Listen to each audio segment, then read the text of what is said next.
The fluorescent lights in Charlotte Medical Center's ER had that 3 in the morning quality, too bright, too clinical, washing everyone out into ghosts of themselves.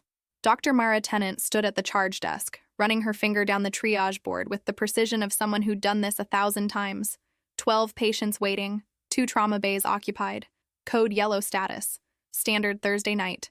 The burnt coffee smell from the break room mixed with the sharp tang of antiseptic. She'd been on shift for 7 hours, had 5 more to go, and her feet already ached in that deep bone way that told her she'd forgotten to eat again. Outside the sliding doors, Charlotte's downtown skyline blinked against the dark. Bank of America. Tower standing sentinel, oblivious to the small dramas unfolding in this Level 2 trauma center 6 blocks away. Dr. Tennant? She looked up. Jenna Park, the ER charge nurse, held a tablet with the kind of expression that meant something tedious was about to become Mara's problem. We've got a handoff issue with the surgical resident. He's saying the appendectomy in Bay 3 doesn't meet his criteria for... The PA system crackled. Every head in the ER turned.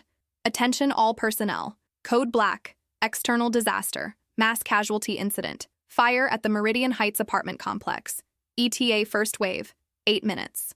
Repeat. Code Black activation. All available staff report to incident command immediately. The words hung in the recycled air for exactly 2 seconds before the ER exploded into controlled chaos.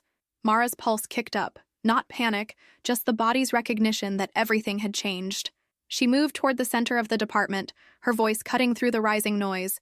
Jenna, clear trauma bays 1 and 2. Get the ortho resident down here. I want respiratory standing by. Around her, the choreography began.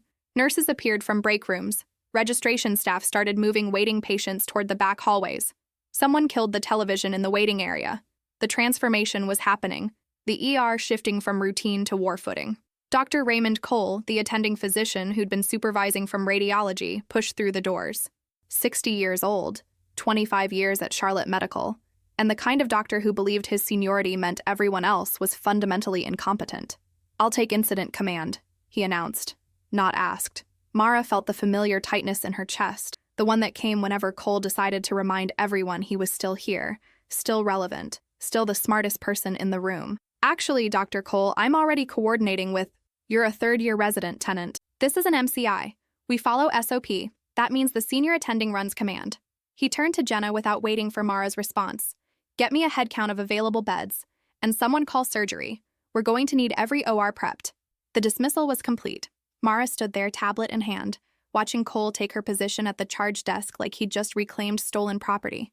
The other residents exchanged glances, some sympathetic, some relieved they weren't the ones being sidelined. The sliding doors burst open. 2 paramedics wheeled in the first arrival. A man in his 40s, face covered in soot, breathing labored. Smoke inhalation, possible burns to the upper airway. The lead paramedic called out. Found him on the 3rd floor. Building still burning. They're saying 30 units involved. 30 units.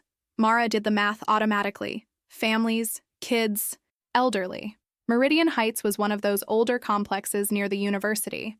Dense, affordable, probably not up to current fire codes. Trauma 1, Cole directed, barely looking at the patient. Next, another gurney, a woman, younger, 2nd-degree burns visible on her arms, vitals stable but trending toward shock. Trauma 2, Cole said. The doors opened again, and again. Within 4 minutes, they had 6 patients, then 8. The EMS radio squawked with updates from the scene. Building partially collapsed, firefighters calling for additional units, reports of people still trapped on upper floors. Mara moved between patients, assessing, stabilizing, her hands remembering protocols even as her mind raced ahead. In Trauma 1, the first patient's O2 saturation was dropping. She reached for the intubation kit, but Cole was already there, shouldering past her. I've got this. Go help with triage outside. Outside, where she'd be sorting arrivals instead of treating them, where she'd be a glorified clipboard holder while the real medicine happened inside. She caught Jenna's eye. The charge nurse gave her the smallest shake of the head. Not worth the fight. Mara stepped outside into the ambulance bay. The night air still held summer's heat, thick and oppressive. In the distance, she could see the orange glow against the sky, Meridian Heights burning like a beacon. 3 more ambulances were pulling up simultaneously, sirens wailing, and behind them she could see the line forming. More were coming. She pulled out her phone, opened the hospital's incident command app, started logging arrivals. Green tag, yellow tag, red tag.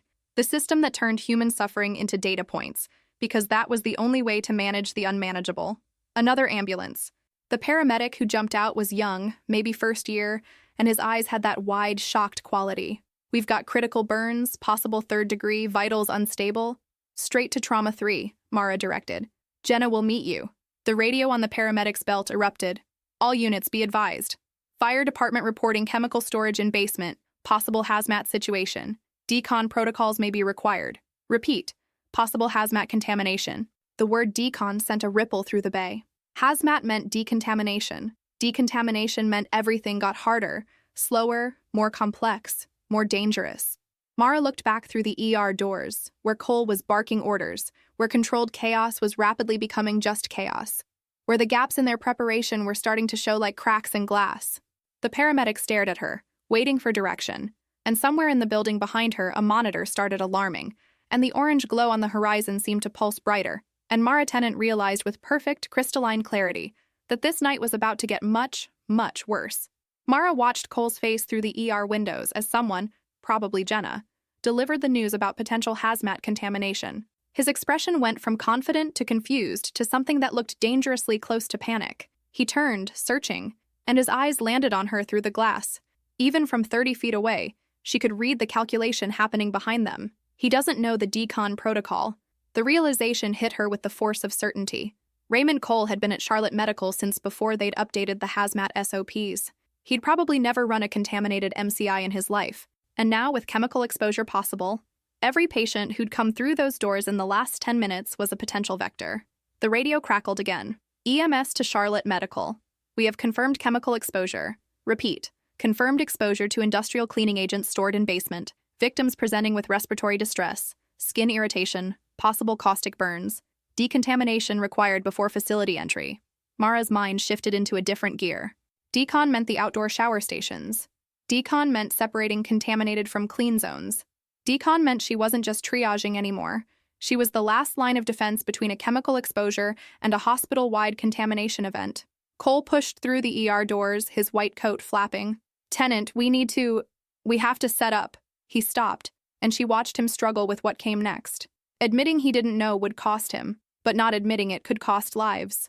"The decon showers are on the west side," Mara said, her voice level. "We need to establish a hot zone, warm zone, and cold zone. No contaminated patients enter the building until they've been through full decontamination protocol." Cole stared at her. Around them, 2 more ambulances pulled up, and the paramedics were already moving to unload patients who might be covered in caustic chemicals. "Stop." Mara's voice cut across the ambulance bay with a command she didn't know she had. The paramedics froze.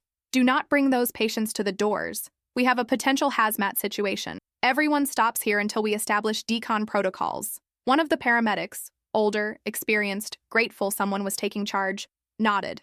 "Copy that. Where do you want us?" Mara pulled out her phone, opened the hospital's emergency response app, navigated to the hazmat section she'd reviewed during her orientation 18 months ago. The same orientation Cole had probably skipped because he'd been here forever and didn't need some PowerPoint telling him how to do his job. "West side," she directed. "Set up a staging area. Separate suspected contaminated from clean. We activate the outdoor decon showers in..." She checked the protocol. 5 minutes or less. Jenna appeared at her elbow, tablet in hand. "Dr. Cole wants to know if you're sure about this. Is he asking because he knows a better protocol, or because I'm the one suggesting it?" Jenna's silence was answer enough. "Tell him decontamination is mandatory before facility entry per North Carolina Department of Health Guidelines, Section 4.7 of the Hazmat Response Plan. If he wants to override that, he can put it in writing and explain it to the health department when they investigate."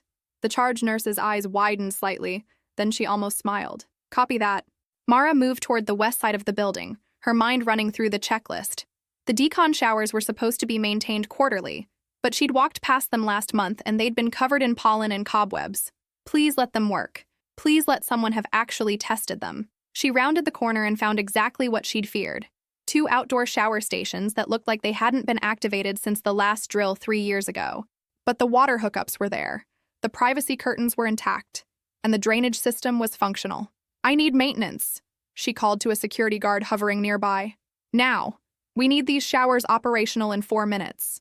Behind her, she could hear the sound of more ambulances, more sirens, the growing accumulation of patients who couldn't enter the hospital until she figured this out. The pressure built in her chest like steam in a sealed container. Cole appeared again, this time with Dr. Sarah Kim, the other attending on shift. Kim was newer, competent, and had the kind of expression that said she'd already assessed the situation and knew exactly who should be running it. Dr. Tennant, Kim said, we're setting up triage zones. We need your input on contamination levels. Not Cole's input, hers. Red tags get priority decon, Mara said, the protocol flowing from memory to action. Anyone with respiratory distress, chemical burns, or altered mental status goes through first. Yellow tags next, green tags last, but nobody, and I mean nobody, enters the ER without going through the showers. That's going to slow us down significantly, Cole interjected. And bringing contaminated patients into the ER is going to shut us down completely when we have to evacuate and decontaminate the entire department. Mara shot back. We follow SOP or we lose the hospital. The maintenance worker arrived, breathing hard. The showers haven't been tested in... Turn them on, Mara ordered. Now! He scrambled to the valves. There was a moment of silence, then a groan of protest from pipes that hadn't been used in years. Then, water. Clear, cold, running water from both shower heads. Thank God. Jenna, I need 6 staff members out here. Full PPE, gowns, gloves, face shields. We process patients through assembly line style. Clothes come off, they shower for minimum 2 minutes. We provide hospital gowns and blankets on the other side. We don't have enough gowns for Then we use sheets, garbage bags, whatever we have. But we don't compromise on decon time. The first patient arrived at the showers. A teenage girl, coughing, her clothes stained with soot and something else, something chemical that made Mara's eyes water even from 6 feet away. The girl was crying, scared, asking for her mother. I know this is frightening, Mara said, moving closer, but not touching. But we need to get those chemicals off you before we can treat you inside. 2 minutes in the shower, then we get you warm and safe. Can you do that for me? The girl nodded, still crying. Mara helped guide her to the shower, staying outside the contamination zone, talking her through it. The water ran brown at first, carrying away soot and chemicals and the smell of burning. 2 minutes felt like 20. But when the girl emerged, shivering but cleaner, Mara wrapped her in a hospital gown and passed her to a nurse who'd been standing in the clean zone. Trauma 2, Mara directed. Respiratory evaluation, possible chemical burns. The assembly line had started. Over the next 30 minutes, they processed 17 patients through the decon showers. Mara stood at the boundary between contamination and safety, directing traffic, monitoring symptoms, making split-second decisions about who needed immediate intervention versus who could wait. Her clothes were soaked with spray from the showers. Her back ached from the constant motion. Her voice had gone hoarse from shouting instructions over the noise. But it was working. Cole appeared one more time, watching from the safe zone. The patients inside are stabilizing, he said. It wasn't quite an apology, but it was close. We're managing the surge. Good, Mara said, not looking at him, focused on the next patient. An older man with obvious chemical burns on his hands. You learned this in residency? I learned this from reading the SOPs everyone else thought were too boring to bother with. She thought he might snap at her, reassert his authority, remind her who was senior. Instead, he just nodded once and walked away. Another ambulance. Another patient. The orange glow on the horizon hadn't diminished. The radio chatter from the fire scene suggested the blaze was still uncontrolled, still spreading, still forcing people out into the night. Jenna's voice cut through on the radio. Dr. Tennant, we have a problem. The fire department is reporting structural collapse at Meridian Heights. They're calling for additional ambulances. We're looking at a second wave, possibly bigger than the first. Mara looked at the 2 shower stations, already running constantly. Looked at the growing line of patients still waiting. Looked at the hospital behind her. Its ER already at capacity. A second wave, bigger than the first. The decon protocol had saved them from immediate disaster, but now she could see the shape of the real problem emerging like a shadow behind smoke. They didn't have enough resources, enough space, enough time to handle what was coming. The second wave announcement turned Mara's small victory into a countdown clock. She had maybe 15 minutes before the next surge hit, and the decon showers were already running at capacity. The math was brutal and simple. 2 showers, 2 minutes per patient minimum, 30 incoming casualties meant an hour of processing time they didn't have. She keyed her radio. Jenna, I need eyes on our current capacity. How many beds do we have left? Static. Then Jenna's voice, tight with stress. We're at 92%. Dr. Cole is trying to expedite admits to the floors, but they're pushing back. No one wants to take patients until the chemical exposure risk is fully assessed. Of course they didn't. The whole hospital was watching the ER like it might explode, waiting for someone else to solve the problem. Mara's phone buzzed. A text from Dr. Kim. Admin wants a status report. Cole's in a meeting. Can you brief them? She almost laughed. Now they wanted her input. Now that the comfortable hierarchy had been stress-tested and found wanting, suddenly the third-year resident who actually knew the protocols was worth listening to. Tell them I'm busy keeping patients alive, she texted back. Decon is functional. We need more supplies and more space. That's the brief. Another ambulance pulled up, this one moving faster than the others. The back doors flew open before it had fully stopped. A paramedic jumped out, his face grim. We've got a firefighter. Collapsed during rescue operations. Suspected chemical exposure plus smoke inhalation. He's crashing. Mara moved before she'd consciously decided to. The firefighter on the gurney was young, mid-20s, his turnout gear partially removed, his breathing labored even with the oxygen mask. His skin had the grayish tint that meant his body was shutting down, prioritizing core functions over periphery. Vitals? She demanded. BP 70/40 and dropping, heart rate 140. O2 sat 85%. We pushed fluids, but he's not responding. This wasn't a routine decon case. This was a code waiting to happen. Straight to trauma 1, Mara ordered. Alert respiratory therapy.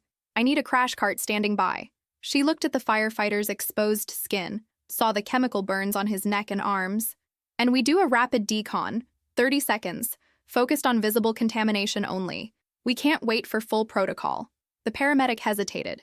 But the SOP also says we don't let people die in the parking lot while we follow procedures designed for stable patients.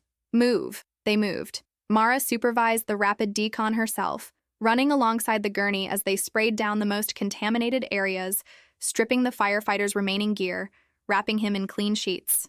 30 seconds. 45. Close enough. Through the ER doors. The smell of antiseptic and fear. Doctor. Cole was in trauma 2 with a pediatric case, but Dr. Kim appeared at trauma 1 almost instantly, already gloving up. What do we have? Kim asked. Chemical exposure, smoke inhalation, possible toxic shock, Mara rattled off. He needs intubation now, and we need to push calcium gluconate if this is hydrofluoric acid exposure. Kim's eyes flicked to her, sharp with assessment. You're thinking HF burns? Industrial cleaning agents stored in the basement, that's what dispatch said. HF is common in commercial cleaners. If I'm right, we're treating for systemic toxicity, not just local burns. And if you're wrong, then we've given him calcium he didn't need and we move to the next differential. But if I'm right and we wait, he dies. Mara's hands were already working, securing IV access, preparing medications, calling out orders to the nurses who'd materialized around the trauma bay. Kim made the decision in her eyes before she spoke it aloud. Do it. Push the calcium gluconate, and someone get toxicology on the phone. I want confirmation on what chemicals were actually in that basement. The firefighter's monitor shrieked, cardiac rhythm going chaotic. He's in VTASH, the nurse called out. Mara's training took over. Charge to 200, everyone clear. The defibrillator whined as it powered up. The firefighter's body jerked with the shock. The monitor flatlined for 1 eternal second, then showed a rhythm. Unstable, but a rhythm. Sinus talk, Kim confirmed. Hold compressions. Continue calcium gluconate. Let's get that tube in before he crashes again. Mara stepped back as Kim performed the intubation, her hands steady despite the chaos. The respiratory therapist took over bagging. The monitor showed improvement. Not great, but better. The firefighter's O2 saturation crept up from 85 to 88 to 91. They had him, for now. Mara's radio crackled. Jenna's voice, urgent. Doctor. Tenant, second wave is arriving. We have 12 ambulances inbound. ETA 3 minutes. 3 minutes. And she was inside, not at the decon showers where she needed to be. Dr. Kim? Go, Kim said, not looking up from the firefighter. I've got this one. You handle intake. And tenant? She did look up then, just for a second. That was good work. The calcium call was right. No time to feel proud. Mara stripped off her contaminated gloves, grabbed a new pair from the dispenser, and ran for the ambulance bay. Outside, the night had taken on a surreal quality. The orange glow from Meridian Heights seemed brighter now, painting the underside of smoke clouds with hellish light. She could hear sirens from every direction, fire trucks, ambulances, police. The coordinated emergency response of an entire city focused on 6 blocks of burning apartments. The decon showers were still running, still processing patients from the first wave. But now Mara could see the headlights approaching, a line of ambulances stretching down the street like a funeral procession. Jenna appeared at her side, tablet clutched like a lifeline. We've set up a second triage area in the parking lot. Security is helping establish zones. But Mara, we only have 2 showers. Then we make it work with 2 showers. Mara pulled up the hazmat protocol on her phone again, scanning for options they'd missed. What about the loading dock on the south side? There are industrial hose connections there for when they wash the ambulances. Those aren't designed for decontamination. But they have water and drainage. Can we use them?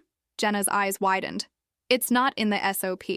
The SOP was written assuming we'd never have 40 contaminated patients at once. We improvise or we fail. Your call. Do we try it or do we tell those ambulances to find another hospital? The charge nurse looked at the approaching lights, then back at Mara. I'll get maintenance to set up the hoses. But if this goes wrong, it's my call, my responsibility. Document it. Put my name on everything. Jenna nodded once and disappeared, already talking into her radio. The first ambulance of the second wave pulled up. The paramedic who emerged looked shell-shocked. We've got a family, mother, father, 3 kids. The youngest is 5. They were trapped on the 7th floor for 40 minutes breathing smoke and God knows what else. The building was coming down around them. Mara looked past him into the ambulance and saw them. The 5-year-old girl clutching a burned stuffed animal, her face streaked with soot and tears. The mother trying to comfort her while struggling to breathe. The father with his arm around his older son, both of them staring at nothing with the 1,000-yard gaze of trauma.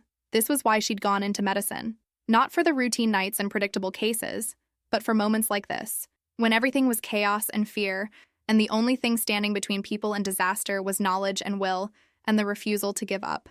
Bring them to Decon Station 1, she said. Family stays together. We process them as a unit. But the protocol says, the protocol doesn't account for a 5-year-old who just watched her home burn down. We keep the family together, or we traumatize them worse than the fire did. Those are my orders. The paramedic met her eyes, saw something there that made him nod. Yes, doctor.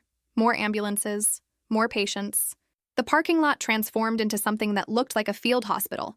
Tarps spread on the ground, equipment stations, staff in PPE moving between zones like actors in a play about the end of the world. Dr. Cole emerged from the ER, surveyed the organized chaos, and walked directly to Mara. His face was unreadable in the harsh fluorescent spill from the building lights. Dr. Tennant, he said formally, I'm transferring incident command to you, effective immediately. The words hung in the air between them. You're... what? You know the protocols. You've been running this effectively for the last hour. It's time to make it official. He held out a radio, the incident commander's channel. The hospital administrator is on frequency 3. They'll want updates every 15 minutes. Dr. Kim and I will handle the medical cases inside. You run the external response. Mara took the radio. It felt heavier than it should have. Why now? She asked. Cole's expression softened just slightly. Because pride isn't worth people dying. And because you've earned it. He turned to walk back inside, then paused. Also, because I never actually memorized the decon protocols and was terrified I'd kill someone out of ego. So, thank you for knowing what I didn't.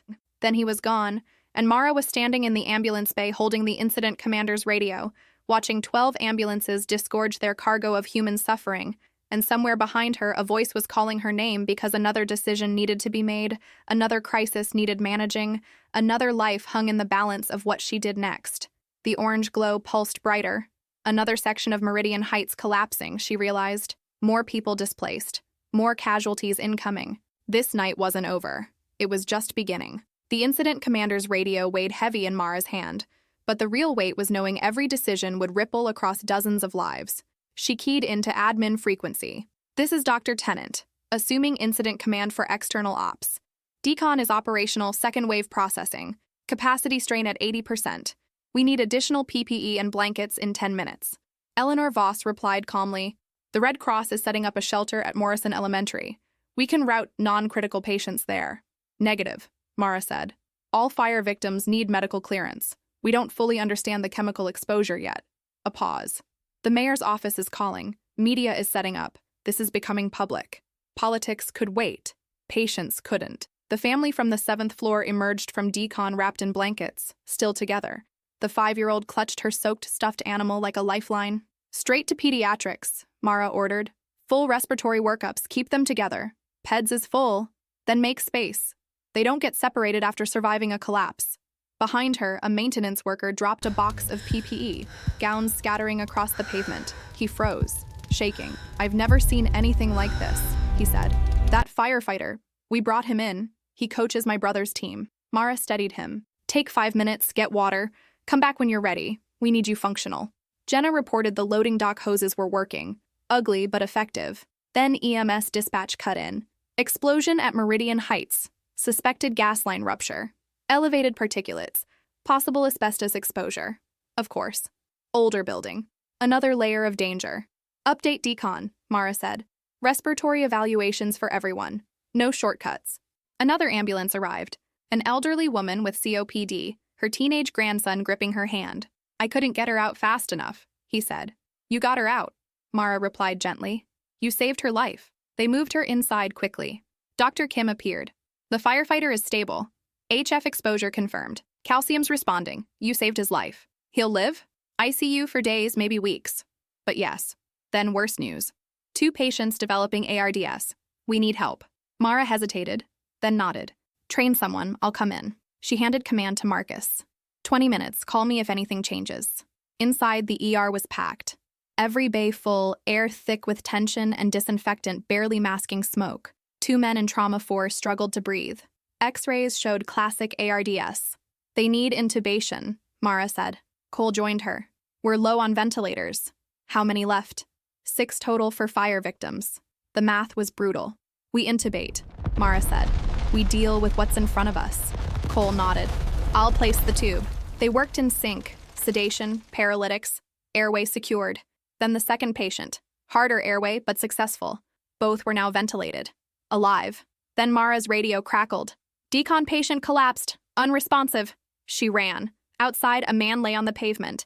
CPR already underway. "He just dropped," the nurse said. "No pulse. V-fib. Charged to 200. Shock. Nothing. 300. Epi." Again. Sweat burned her eyes. Arms screamed. On the 7th shock, the rhythm changed. "We have a pulse."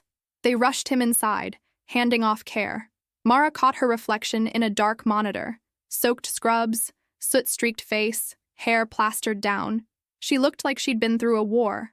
Maybe she had. The man they'd just resuscitated was named David Torres. Mara learned it from his wallet. 34 years old, Unit 512 at Meridian Heights, and a photo of an 8-year-old girl with missing front teeth tucked behind his ID. "Has anyone found his family?" Mara asked the officer. "Not yet. Red Cross is setting up a registry, but it's chaos." David lay intubated in Trauma 5, machines breathing for him. He'd gone back into the building to help others. Now his daughter might be in a shelter, not knowing if her father was alive. "Keep me updated," Mara said, "the moment you find her." Outside, decon was running smoothly, but Marcus looked wrecked. "You good?" she asked. "Define good." "We're out of blankets, gowns, everything." County had sent 1 van. Supplies were gone in 20 minutes. Mara keyed the radio. "Admin, we have a critical shortage. I need blankets and gowns now, or we'll have hypothermia cases." "We're processing requisitions through proper channels," Eleanor Voss replied calmly. "Proper channels don't keep people warm. Pull or back up linens." "That's not your authority." "In code black it is," Mara cut in. "Requisitioning now." Jenna stared at her.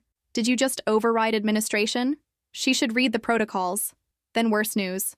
The fire had spread to another building. 40 more units, dozens more displaced. Another ambulance arrived. An elderly woman with advanced dementia found wandering blocks away. Physically stable, mentally lost. "She keeps asking for someone named Robert," the medic said. "Admit her. Social services," Mara ordered. "She can't be released." The memory care facility burned, the medic added quietly. An entire vulnerable population displaced. This had crossed into humanitarian disaster. Mara's phone buzzed. "News crews are pushing to get into the ER." Of course they were. "No media past the barriers," she told Marcus. "Security handles it. You save lives." Then the 3rd wave hit, and this time the urgency was different. A soot-covered firefighter rushed up. "The fire jumped buildings, people trapped, structures unstable. We don't have enough equipment, and it's going to come down." "How many trapped?" "Unknown. Could be 5. Could be 50. Memory care residents can't self-evacuate." His radio exploded with calls. Then one cut through clearly. "Mayday, firefighter down, 4th floor, East Wing." "That's my crew," he said, and ran. Jenna radioed in. County wants staff for the field hospital. Spare staff. Absurd. I'll send 2 nurses and 1 resident. 4-hour shifts max, Mara said. That's all. Or, blankets finally arrived. Patient stopped shivering. A small win. Then Dr. Cole appeared. Problem. The HF exposure firefighter is developing arrhythmias. Systemic toxicity worse than expected. Is he stable? For now. He has a 5-year-old son. Wife died 2 years ago. Another child on the edge of losing everything. We don't let him die, Mara said. Whatever it takes. Cole nodded and went back inside. The radio crackled again. All units? Waverly Apartments showing signs of imminent structural collapse. Medical standby for mass casualty. Mara checked her watch. 4:47 a.m. 3 hours into command. Dawn still over an hour away. The longest night of her career. And it was nowhere near over. The Waverly Apartments collapsed at 5:03 a.m. Mara didn't see it. She was inside Trauma 6 stabilizing a woman with second-degree burns. But she heard it. A sound like thunder. Except thunder didn't shake the ground or send a rolling wave of dust and debris down the street like a concrete tsunami. Every head in the ER turned toward the windows. The orange glow outside flared, then dimmed as the building folded into itself. Someone's phone streamed shaky helicopter footage. The east wing pancaking down, floor after floor, a mushroom cloud swallowing entire blocks. Jesus, someone whispered. Mara's radio erupted. Fire command calling for rescue units. EMS reporting mass casualties. Police staging ambulances. Jenna appeared pale. The memory care wing collapsed. The residents who couldn't evacuate were there. Cold settled in Mara's chest. An elderly woman with dementia they'd treated earlier had been lucky. How many others hadn't? Fire doesn't know yet, Jenna said. Could be dozens. USR teams are coming from out of county.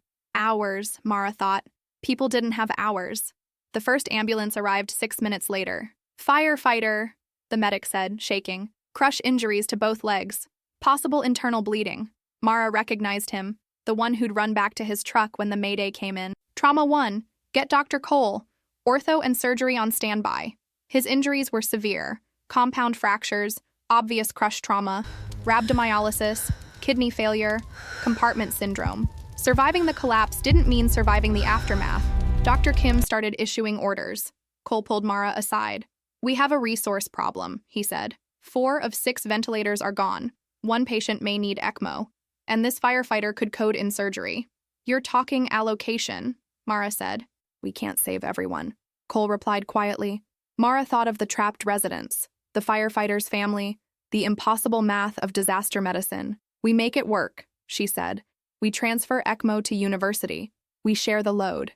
We find a way. And if there is no way, then we find one anyway. Back in the ER, the firefighter's vitals worsened as he was prepped for surgery. Mara took his hand. Your crew? He whispered. They got out, she said, because he needed to believe it. My turnout gear, he said. My daughter's picture. Don't lose it. I won't. She found the photo later, a gap-toothed girl, grinning, and slipped it into her pocket. Then came another crisis. A man at decon, fighting security. My wife is still in there, he shouted. Mara stepped in. If you go back contaminated, you become another victim. 2 minutes in the shower, then we call fire together. The fight drained out of him. What if they don't find her? She had no answer. Only a hand on his arm. Jenna returned with news. Field hospital at Morrison Elementary is open, taking non-critical patients. Good, Mara said. Clear beds. What's coming next will be worse. The sky was lightning, not sunrise, just promise. Mara had been awake for 23 hours. Her body screamed for rest. The night wasn't finished. Her phone buzzed. The firefighter you saved earlier, he's my best friend. His son still has a father because of you. For a moment, the armor cracked. Then the radio. First rescue inbound. Female, approximately 70. Critical, possible spinal trauma. Mara pocketed the phone. Copy. Trauma 1 ready. Alert neurosurgery. 4 minutes. The longest night wasn't over yet. Dawn was still only a promise on the horizon. The woman pulled from the rubble was Helen Marsh, 73, retired librarian, a resident of Waverly Apartments for 16 years. Mara learned this from a tattered library card found in her housecoat pocket, the only ID that survived. Helen had been trapped under a support beam for 47 minutes. Her spine fractured in 2 places. Her pelvis crushed. Survival odds, maybe 30%. Systolics dropping, the nurse warned. 80/50. Internal bleeding. Mara moved on instinct. Rapid trauma assessment, hands steady while her mind calculated resources. 1 OR available. 1 unit of O-negative blood left. The on-call surgeon already deep into his second emergency, and more victims still trapped. The math kept getting worse. She needs surgery now, Dr. Kim said. That pelvis is bleeding. I know, Mara replied. Get her to pre-op. I'll call the surgeon. As Helen was wheeled away, Mara caught her reflection. Dark circles, sweat-soaked hair, blood on her collar she didn't remember earning. She looked older, worn down. The memory surfaced, the one she never fully buried. Michael Chen, 52. Chest pain she'd known wasn't panic but an aortic dissection. She'd deferred to the attending. He died before they corrected it. She'd promised herself never again to trust her judgment, especially when others doubted her. Tonight, she had. She'd taken command, made the calls, bent rules, refused helplessness. The cost sat heavy in her bones, and the night wasn't over. Marcus appeared with protein bars and water. When did you last eat? She couldn't remember. 5:47 a.m., he said. 4.5 hours in command. You need a break. She resisted, then took the food. The break room smelled like burnt coffee. Her body remembered it was human. She ate mechanically. Her phone rang. Unknown number. Dr. Tennant, this is Channel 7. She hung up, blocked it. Another call. Voicemail. A text from administration. Route all media inquiries through communications. Then one from her mother. Saw the news. Are you safe? Mara replied, I'm fine. Running incident command. The response came instantly. That's too much responsibility for a resident. Where's the attending? Even now. She didn't answer. Dr. Cole entered, poured coffee, grimaced. That's awful. Midnight vintage. He sat. Silence stretched. You did good tonight, he said finally. I should have said that sooner. You were handling the critical patients. I also avoided admitting I wasn't up to date on protocols. He shook his head. I got comfortable. You didn't. Mara exhaled. I second-guess constantly. I just don't show it. He stood, then paused. The firefighter with the crush injuries didn't make it. Bled out in surgery. The words landed hard. His daughter's photo is in my pocket, Mara said softly. He asked me not to lose it. I'll make sure his family gets it. And they'll know he died saving others. Cole hesitated. There was nothing you could have done. After he left, Mara sat alone, thinking of the firefighter, of Michael Chen, of all the weight that never truly leaves. Then her radio crackled. Jenna's voice, urgent. They just pulled multiple survivors from the collapse. 5 critical patients inbound. Mara stood, exhaustion still heavy, but grounded now by certainty. This was where she belonged. This was the job.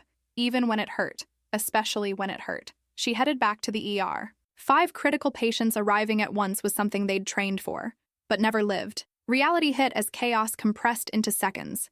Ambulances converging, paramedics shouting over alarms, patients crashing before they even cleared the doors.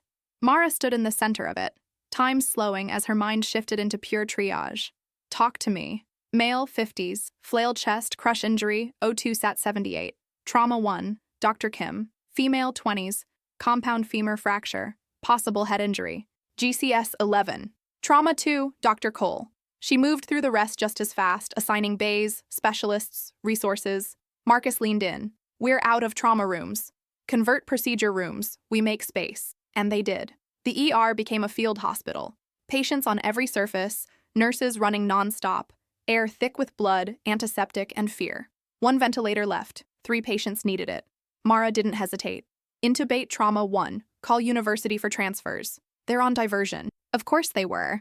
Then the radio delivered worse news. Search and rescue at Meridian Heights was suspended due to structural instability. The man from Decon, the one searching for his wife Maria, appeared, panic breaking through. They're stopping? She's still in there. Mara caught him before security. They're regrouping. As soon as it's safe. She doesn't have time. He grabbed her arm. Please. She had no power to change it, no way to save Maria herself. I'll contact the fire liaison, she said. I'll get you updates, I promise. He broke down as a nurse led him away. Dr. Kim returned. Flail chest is stable, but he's developing acute kidney injury, likely rhabdo. He needs dialysis. Do we have a nurse? Stuck in traffic. I can do it, but it pulls me from trauma. Another impossible choice. Then a message from administration. Mayor requests briefing on capacity and resources. Mara texted back. We're at 110% capacity. If he wants better numbers, send supplies instead of requests. She didn't care how that landed. In Trauma 3, the teenage girl had gone silent. What's your name? Mara asked. Ashley. My mom was right behind me when the building fell. she whispered. Is she dead? I don't know, Mara said honestly, but I'll find out. The database showed her mother's status. Unknown, the worst answer of all. In Trauma 5, an elderly veteran clung to life after coding. No family listed. Mara ordered the VA contacted. Search operations were still suspended. Minimum 2 hours. Outside, dawn crept into the sky, pink light revealing how close to collapse they all were. Dr. Kim called. We have to start rationing advanced care. Not yet. Then when? When there's truly no other choice. She ended the call. The doors burst open again. Another ambulance. Another firefighter. Burned, unconscious, barely breathing. And Mara Tennant stepped forward once more, exhausted, unyielding, ready for whatever came next. The burned firefighter was Captain James Morrison, the same captain who'd texted Mara hours earlier thanking her for saving his best friend. Now he was the one who needed saving, and the irony was cruel enough to make her hands shake as she assessed his injuries. Third-degree burns covered 40% of his body. Smoke inhalation had damaged his airways. His blood pressure was crashing. And they had no burn unit at Charlotte Medical. Those patients normally went to Regional, which was already on diversion. Get me Regional on the phone, Mara ordered, and prep him for intubation. We need that airway secured now. Dr. Cole appeared, took one look at Morrison, and his face went pale. I know him. He lectured at my daughter's school last year about fire safety. Everyone knew someone. That was the horror of disasters in your own city. The patients stopped being anonymous casualties and became neighbors, teachers, friends, people whose absence would leave holes in the community. Focus, Mara said sharply. We treat him like any other critical burn patient. Cole, you handle the intubation. I'll coordinate transfer. While Cole worked to secure Morrison's airway, Mara made the calls. Regional Medical's burn unit was full, but agreed to take him if Charlotte Medical could stabilize him first. The transport would take 40 minutes. Morrison had to survive that long. Intubation complete, Cole announced. But his O2 sats aren't improving. His lungs are damaged too badly. Then we buy time. Maximum ventilator support, aggressive fluid resuscitation, pain management. Mara moved to Morrison's bedside, checked the monitor. His heart rate was dangerously high. His temperature was spiking. His body was shutting down from the trauma. Jenna appeared with an update. Dr. Tennant, the man from earlier, the one looking for his wife Maria, he's demanding to speak with you. Says he won't leave until someone tells him what's happening with the search. Mara didn't have time for this. But she also couldn't ignore a man whose desperation was turning into a security situation. Give me 2 minutes to stabilize Morrison, then I'll talk to him. Those 2 minutes turned into 10 as Morrison's condition deteriorated further. They pushed medications, adjusted ventilator settings, fought to keep his blood pressure from bottoming out. It was like trying to plug leaks in a dam that was already crumbling. Finally, Morrison stabilized, barely, and Mara left him in Cole's hands to deal with the husband in the waiting area. She found him pacing near the windows, looking out toward the collapsed building. The morning sun was fully up now, painting everything in golden light that felt obscene given the circumstances. Beautiful weather for the end of the world. Mr. Mara realized she didn't know his name. Rodriguez. Carlos Rodriguez. He turned to face her, and his eyes were red-rimmed but dry, past crying, past everything except the need to know. Mr. Rodriguez, I contacted the fire department liaison. They're doing everything they can, but the structural concerns are real. If rescuers go in and the building collapses further, we'll have more casualties instead of successful rescues. So my wife just waits? Trapped and alone? The search will resume as soon as it's safe. They have specialized equipment coming from neighboring counties, urban search and rescue teams with better tools for unstable structures. How long? I don't know. Hours, probably. His face crumpled slightly, then hardened again. What are her chances? If she's been trapped this long? Mara could lie, could offer false hope, could say something comforting that meant nothing. I don't know, she said instead. A lot depends on where she is in the building, whether she has access to air, whether she's injured. People have survived days in collapsed structures before, but I won't lie to you. Every hour that passes makes it harder. He nodded slowly. Thank you for being honest. I wish I had better news. You have any news at all? That's more than I had an hour ago. He looked back toward the windows. We were supposed to move next month. Maria wanted a house with a yard. She was tired of apartment living. I kept putting it off because the mortgage seemed scary and I thought we had time. His voice broke. We were supposed to have time. Mara didn't have words for that. No one did. Her radio crackled. Marcus's voice, urgent. Dr. Tennant, we have incoming from the collapsed site. They found a cluster of survivors in a protected pocket. 6 patients, all critical, ETA 8 minutes. 6 more, with resources already exhausted. Copy that, Mara responded. Clear any patients who can be moved to the field hospital. We need every trauma bay available. She turned back to Rodriguez. I have to go, but I promise, the moment we get any information about your wife, someone will find you. Can I wait here? I can't go to the shelter. I can't sit somewhere comfortable while she's trapped. I need to be close. You can wait here. She left him by the windows and ran back to the ER, her mind already working through logistics. 6 critical patients meant they'd need every available doctor, every nurse, every piece of equipment they had left. It meant pushing past exhaustion into whatever came after exhaustion. It meant making impossible decisions about who got which resources. Dr. Kim met her at the charge desk. Mara, we need to have the conversation we've been avoiding. We're out of ventilators. We're down to 1 unit of O-negative blood. The OR can maybe handle 2 more cases before they're tapped out on supplies. We cannot sustain this. What are you suggesting? We implement crisis standards of care. We triage based on survival probability. We save the ones we can save and stop pouring resources into cases that are likely futile. The words hung between them like a death sentence. Who decides what's futile? Mara asked. We do, together, based on SOFA scores, injury severity, prognosis. And we just tell the others they're not worth the effort? We tell them we're doing everything we can with the resources available. Which is the truth. Kim's voice softened. Mara, I know what you're feeling, but we can't save everyone. We have to choose who has the best chance. Before Mara could respond, the first ambulance from the new wave arrived. The paramedic who jumped out looked shell-shocked. We've got a mother and daughter found in a bathroom. Mother has a head injury, daughter's in shock. They were trapped for 6 hours. He paused.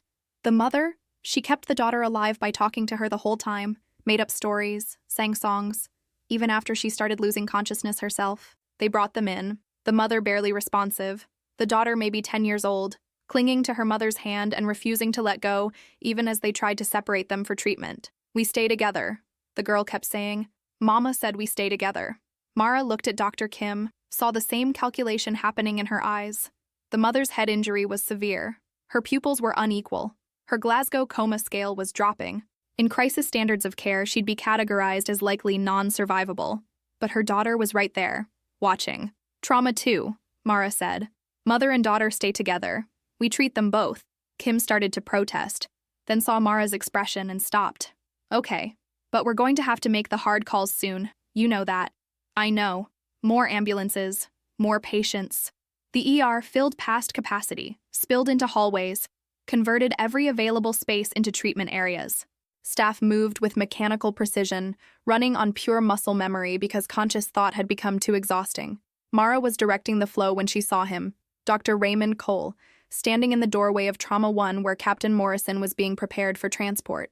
Cole's face was wet with tears he wasn't bothering to hide. She moved to his side. What happened? He coded during prep. We got him back, but... Cole's voice broke. His heart can't take much more. And Regional just called. They're not sure they can take him now because their burn unit just had 2 critical admits from a different incident. So what do? We keep him alive long enough for them to make room. Or we let him go peacefully instead of torturing him with interventions that might not work. Cole looked at her. Your incident, Commander. It's your call. Another impossible choice. Another moment where there were no good options, only terrible ones and catastrophic ones. Mara looked at Captain Morrison, the man who'd run into burning buildings to save strangers, who'd lectured at schools about fire safety, who'd spent his career putting others before himself. Now he needed someone to fight for him the way he'd fought for countless others. We keep fighting, Mara said. We don't give up on him. Cole nodded, relief flickering across his face. Okay, then we fight. They fought. Pushed medications, adjusted settings, monitored every vital sign with obsessive attention. And slowly, impossibly, Morrison stabilized enough for transport. As the ambulance pulled away, sirens wailing, Mara allowed herself one moment of hope, one small victory in a night of losses. Then the radio crackled with new information that made her blood run cold. All units, be advised. Fire department reporting structural movement at Meridian Heights main building. Complete collapse possible. All personnel evacuating. Suspension of rescue operations until further notice. Complete collapse, which meant anyone still trapped inside was out of time, including Maria Rodriguez. Mara turned toward the windows where Carlos Rodriguez still stood, watching the horizon, and she knew she was about to deliver news that would destroy him. The final collapse of Meridian Heights happened at 7:42 a.m., visible even from the hospital, a shudder, then a cloud of dust that rose like a funeral shroud over Charlotte's skyline. Mara watched it through the ER windows and felt something inside her go numb. Somewhere in that cloud of concrete and rebar and shattered lives was Maria Rodriguez, and probably a dozen others who'd been waiting for rescue that would never come. Carlos Rodriguez saw it too. She watched his knees buckle, watched him catch himself against the window, watched his whole body begin to shake with sobs he'd been holding back for 7 hours. A nurse moved toward him, but Mara shook her head. Some grief was too private for intervention. All they could do was witness it.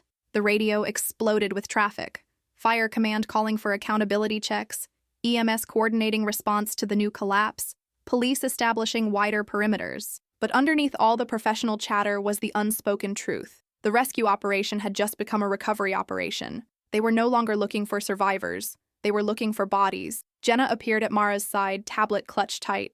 What do? We keep working. The patients we have still need us. Mara's voice sounded flat, even to her own ears. How many critical cases are still unstable? 4 in the ER, 2 in the OR, 3 being prepped for transport. The girl Ashley, she's asking about her mother again. Ashley Morrison, 17 years old with a fractured femur and a mother whose status was still listed as unknown. Except now, with the final collapse, unknown was becoming a statistical probability that leaned heavily toward dead. Mara moved to Ashley's bedside in Trauma 3. The girl's eyes were closed, but her hands were clenched into fists, knuckles white, not sleeping, just pretending, because facing reality was too hard. Ashley, Mara said softly. The girl's eyes opened. Did they find her? Mara sat down on the edge of the bed, breaking every rule about professional distance, about maintaining boundaries. The building collapsed completely about 15 minutes ago. Search and rescue operations are suspended. I'm so sorry. Ashley stared at her for a long moment, then very quietly. So she's dead. We don't know that for certain. There's a possibility she made it out and went to a different hospital or to the shelter, and we just haven't matched records yet. I'm still checking. But you don't think so? No, Mara admitted. I don't think so. Ashley nodded once, then turned her face toward the wall. Her shoulders began to shake. Mara stayed beside her, one hand resting lightly on her arm, offering the only comfort she had, presence. After a few minutes, Ashley spoke again, voice muffled. She was trying to save our cat. That's why she went back. A stupid cat. And now she's dead because of a cat. She went back because she loved something and wanted to protect it. That's not stupid. That's human. It's stupid, Ashley insisted. And I hate her for it. I hate her for leaving me. You can hate her and love her and miss her all at the same time. Grief isn't logical. Ashley didn't respond, just kept crying, quiet sobs that shook her whole body. Mara stayed until the tears slowed, until Ashley's breathing evened out into something that might have been actual sleep, or might have been exhaustion that looked like sleep. When she stood up, Dr. Kim was waiting outside the trauma bay. The mother and daughter from the bathroom, the ones who stayed together, the mother didn't make it. Cerebral edema from the head injury. We did everything we could, but another loss. Another family destroyed. Another child who'd have to navigate a world without the person who'd fought hardest to keep her alive. The daughter? Physically stable, emotionally? Kim shrugged helplessly. She doesn't understand yet. Keeps asking when her mama will wake up. Mara closed her eyes briefly. Who's going to tell her? Social services is sending someone, but it'll be hours before they get here with everything that's happening. Which meant a 10-year-old girl would sit in a hospital room, waiting for her mother to wake up, not knowing that the woman who'd sung her songs in the darkness was already gone. The ER was quieter now. The rush had ended. No more ambulances screaming up to the bay. No more critical cases requiring immediate intervention. What remained was the aftermath, stabilizing the survivors, arranging transfers, beginning the long process of documentation that would turn trauma into data. Marcus appeared with coffee. Real coffee. Not the burnt sludge from the break room. Someone from the community brought this. They're setting up a support station in the parking lot. Food, drinks, supplies for first responders. Mara took the cup, felt the warmth against her palms. How long have we been at this? 9 hours since Code Black activation. You've been running incident command for 8. 8 hours. It felt like 8 years. She could feel every minute in her bones, in the ache behind her eyes, in the way her hands trembled slightly when she held the coffee cup. We did good work tonight, Marcus said. You know that, right? We saved a lot of people. We lost a lot too, but we saved more than we lost. That has to count for something. Did it? Mara wasn't sure. The faces of the dead would stay with her longer than the faces of the survivors. The firefighter with the crush injuries, the mother who'd kept her daughter alive with stories and songs, Maria Rodriguez, buried under rubble while her husband waited for a miracle that never came. Eleanor Voss appeared, looking surprisingly put together for someone who'd been managing a crisis all night. Dr. Tennant, the incident is being downgraded from Code Black to Code Yellow. You're officially relieved of incident command. The day shift attending will take over from here. Just like that. The weight lifted from her shoulders, leaving behind an emptiness that felt worse than the pressure. What's the final count? Mara asked. Still being compiled, but preliminary numbers show 47 patients treated here. 23 critical admissions, 4 deaths in the ER, unknown number still missing from the collapse site. Voss paused. The mayor wants to schedule a press conference. He'd like you to participate. Talk about the medical response, the heroic efforts of the staff. No. Dr. Tennant, I understand you're exhausted, but this is important for... No, Mara repeated. I'm not turning people's trauma into a press opportunity. Find someone else. Voss's expression tightened, but she nodded. Understood. There will be a formal debriefing tomorrow at 10 a.m. All incident command personnel are required to attend. After she left, Dr. Cole appeared. He looked as exhausted as Mara felt, scrubs stained, face drawn, moving like every step hurt. Captain Morrison made it to regional, he said. They're optimistic about his chances. Thanks to you buying him time. Thanks to all of us. Sure, but you were the one who wouldn't give up, even when it seemed impossible. Cole extended his hand. You're going to be a hell of an attending someday, Dr. Tennant, assuming you survive residency. She shook his hand, felt the acknowledgement in the gesture. Respect earned the hard way. The ER continued to empty as patients were transferred, discharged, or admitted to the floors. The organized chaos of the night gave way to the routine chaos of a normal day. New patients arrived with ordinary emergencies: chest pain, abdominal pain, minor traumas. Life continuing as if the world hadn't just ended for dozens of families. Mara found herself back at the windows where Carlos Rodriguez had stood. He was gone now, led away by victim services to begin the impossible process of moving forward. Outside, the sun was bright and cruel, illuminating a city that looked normal except for the column of smoke still rising from the collapsed buildings. Her phone buzzed. A text from her mother. Just saw the news conference. The mayor said the hospital saved dozens of lives. I'm proud of you, Mara. She stared at the message for a long time. Her mother, who'd doubted her choice to pursue emergency medicine, who'd questioned whether she could handle the pressure, who'd suggested maybe she wasn't cut out for this after the Michael Chen incident. Thanks, she typed back. Then, after a moment, I think I found what I'm supposed to be doing. Jenna approached with a clipboard. Dr. Tennant, we need you to sign off on the incident command logs before you leave. Mara took the clipboard, scanned the pages documenting every decision, every patient, every resource allocation. Her name was on dozens of entries. Orders given, protocols implemented, lives saved or lost based on judgment calls made in seconds. This was the permanent record, the official documentation of the longest night. Proof that it had happened, that she'd been there, that the impossible choices had been real. She signed it. Go home, Jenna said gently. You've been here for 26 hours. You need rest. There's always work, but right now someone else can do it. You did your part. Mara nodded, suddenly too tired to argue. She gathered her things from the resident locker room, changed into clean scrubs because her original ones were beyond saving. As she walked through the ER one last time, staff members nodded to her. Respect, acknowledgement, the silent communication of people who'd been through battle together. Outside, the morning air was cool and clean, washing away the smell of smoke and chemicals that had clung to her for hours.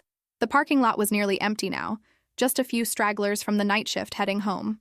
Her car was where she'd left it in the resident parking area, covered in a fine layer of ash from the fires. She sat in the driver's seat and just breathed for a moment, feeling the stillness after so much chaos. Her phone lit up with notifications, texts from colleagues, news alerts about the fire, a voicemail from hospital administration. She ignored all of it. Tomorrow she'd deal with debriefings and paperwork and the administrative aftermath. Tomorrow she'd process the trauma and grief and impossible weight of the decisions she'd made. But right now, she was just going to drive home, take the world's longest shower, and maybe, allow herself to feel proud of what she'd accomplished. She'd taken control when others faltered. She'd trusted her training and her instincts. She'd made the hard calls and owned the consequences. She'd saved lives. And in the darkness of the longest night, that had been enough. Mara Tennant started her car and drove toward home, leaving behind the smoke and sirens, carrying forward the knowledge that she was exactly where she was meant to be, doing work that mattered, even when it hurt, especially when it was hard. The ER would still be there tomorrow. So would the patients who needed her. And she would be ready. If you've ever pushed through exhaustion to finish something that mattered, drop a worth it in the comments. Because some nights change everything, and the people who show up when it's hardest are the ones who make the difference.